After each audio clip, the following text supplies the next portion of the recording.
Voici les acteurs qui étaient au cœur de la série Les Bobo Diouf qui nous ont quittés. Le cinéma africain a commencé à faire ses preuves il y a plusieurs années, laissant se succéder sur sa scène des acteurs talentueux dotés d'une facilité à transmettre des émotions et des réalités de leur vie quotidienne du Burkina à la Côte d'Ivoire, en passant par le Cameroun. On peut citer plusieurs séries télévisées qui ont animé les écrans et égayé des familles entières qui chaque soir prenaient un heureux plaisir à se mouvoir sur la scène dans cette vidéo. Je vais vous présenter les différents acteurs de la série Les Bobo Diouf qui malheureusement ne sont plus en l'an 2024. Mais avant, j'aimerais d'abord vous inviter à vous abonner et à cliquer sur la cloche de notification pour ne pas rater mes prochaines vidéos.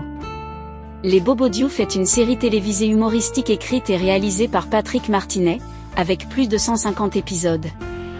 Le Bobo Diouf a été produit de 2000 à 2015 diffusé par l'agence française de coopération média en abrégé CFI TV5 la RTBF, et plusieurs chaînes africaines. La série était l'une ou sinon la plus suivie en Afrique francophone.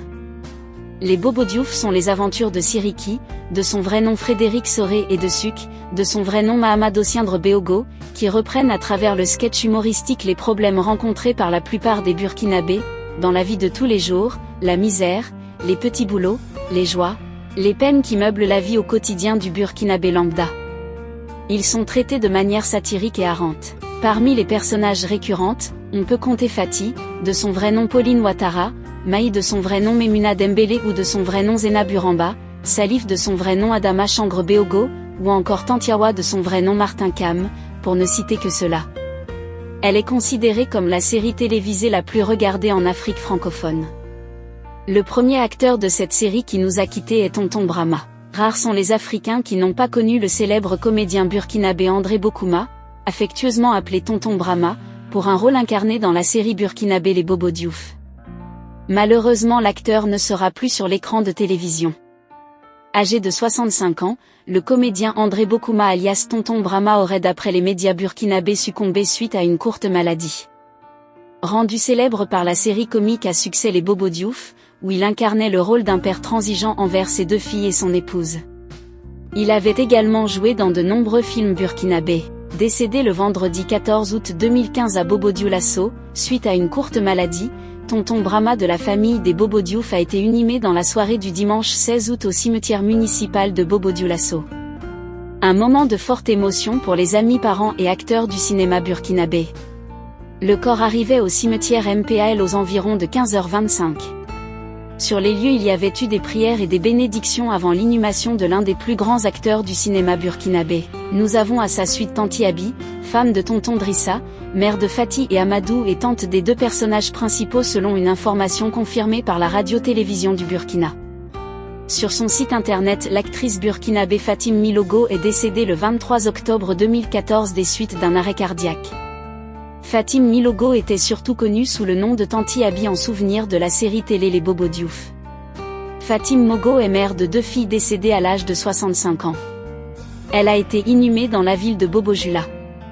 Nous avons également Tonton Drissa. Tonton Drissa est le personnage qui a joué dans la série télévisée, Les Bobo Diouf. Le rôle du père de Fati, le mari de Tanti Abi né le 31 décembre 1941 à Ouagadougou. Il était instituteur de formation, Majesté, pour d'autres il a passé presque toute sa carrière professionnelle comme bibliothécaire au Centre culturel franco-voltaïque de Bobo Dioula, ensuite et plus tard au Centre culturel Henri Mathy. Il fut l'un des meilleurs de sa génération, pour la génération d'écoliers et d'élèves des années 70, 80 et 90.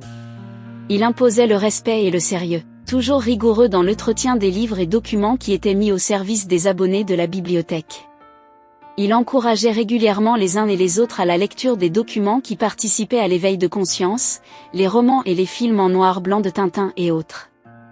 Les mardis et jeudis après-midi, il a participé à une émission théâtrale radiophonique de Radio Bobo, dont lui est venu le nom de Majesté, avant de jouer le rôle de Tonton Drissa dans la série télévisée, Les Bobo Diouf. Ce feuilleton retrace la vie de tous les jours dans la vie de Bobo Dioula au Burkina Faso.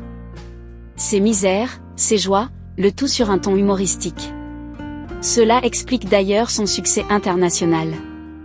Jean-Gustave Colombo a été rappelé à Dieu le 22 décembre 2014. Quand on parle d'acteurs d'une série généralement, le public ne voit que ceux qui sont au devant de la scène en oubliant qu'il y a toute une équipe derrière la scène qui a rendu tout ce travail possible.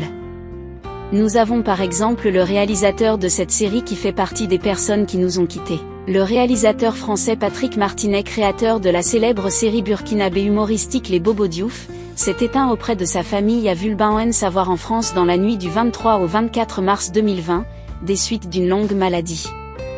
Il avait 66 ans. Siriki est le petit frère de l'ami de Souké, un artiste musicien burkinabé. Leur première rencontre de travail était dans le royaume d'Abou, et chaque fois que Siriki venait sur le plateau, il somnolait et Souké l'ennuyait à travers des taquineries. Il réagissait, et il se disait des choses qui faisaient tellement rire leur entourage. Le réalisateur s'est inspiré de ces différentes taquineries, et en 2004 Patrick Martinet avait expliqué les problèmes qui existaient déjà en raison de la fermeture de CFI TV, le principal client. Cela a fait qu'il y avait environ 50% en moins sur les droits de diffusion. Il fallait donc un effort pour trouver un système qui permettrait de redémarrer. Avant c'était des petites histoires, des faits divers de tous les jours, et un épisode correspondait à un des faits quotidiens. À une de ces petites histoires. Après, par contre, c'est devenu un feuilleton avec 2 fois 20 épisodes dans l'année. Cette série raconte la vie de tous les jours, dans une ville burkinabé Bobo-Dioula. Ses misères, ses joies, le tout sur un ton humoristique. Le générique musical a été créé par le musicien suisse Gilbert Grosjean, qui a énormément contribué au succès de la série.